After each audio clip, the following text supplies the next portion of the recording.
মদিনাবাসী সব পাথরে আমি বেলাল চুমু খাই না, সব পাথরে আমি চুমু খাই না। কয় তোমরা দেখো আর না দেখো যে পাথরের মধ্যে আমার নবী রহমাতাল লিল আলামিন চুমু খাইতো, নবীজির কদম মুবারক পড়তো, ওই পাথরে আমি বেলাল চুমু খাই, আমি চুমু খাই। এবার মদিনাবাসী আবার আর কয়েক দল আসলো, আইসা বলে বেলাল রে তুমি মদিনা ছেড়ে যাইও না, মদিনা ছেড়ে যাইও না। বেলাল রাদিয়াল্লাহু তাআলা আনহু বলেন আমি মদিনায় কেন থাকবো যেই মদিনায় নবী নাই। আরেক দল আইসা বলে বেলাল, ও বেলাল তুমি মদিনায় থাকো আর না থাকো তুমি আযান দিতে হবে রে বেলাল।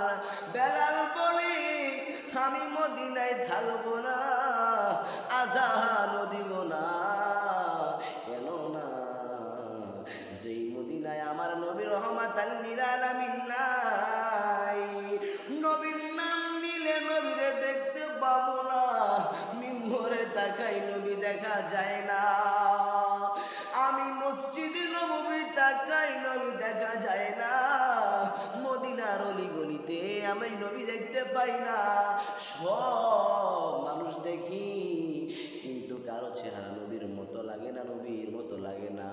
আমি মদিনায় থাকবো না, মদিনায় থাকায় আমার সম্ভব হবে না, মদিনায় আমি থাকবো না, আমি চলে যাব।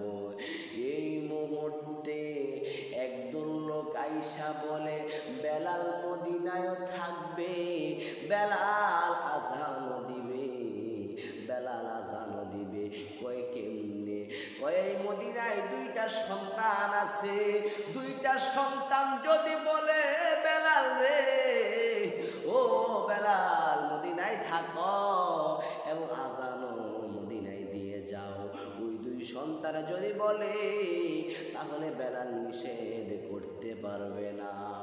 ওই মুহূর্তে কয় দুইজন লোক কেডা গো?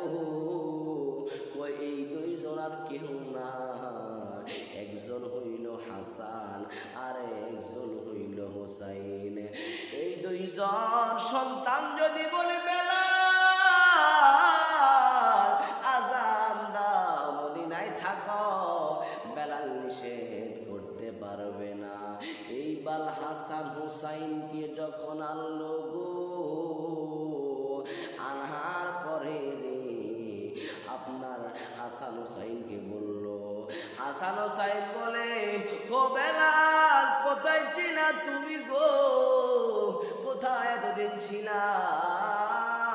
মদিনায় তোমার দেখা যায় না, তুমি কোথায় ছিলা? বেলাল আশ্চর্য মদিনায় থাকো বেলাল, এবং তোমার তুমি মসজিদে নববীতে আযান দাও।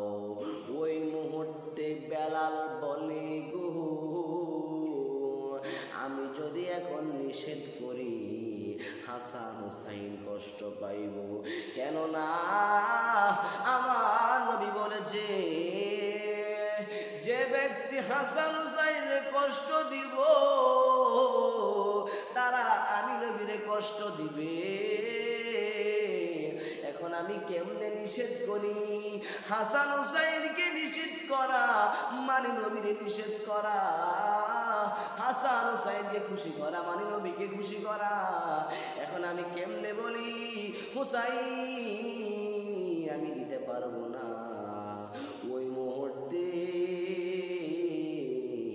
আমি হাসান হুসাইন বলাতে খুশি হয়ে গেলাম।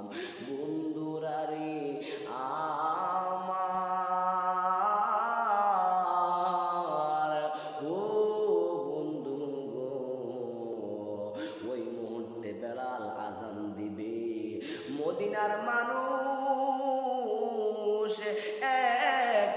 থেকে অন্য প্রান্তরে থেকে মদিনায় চলে আসলো।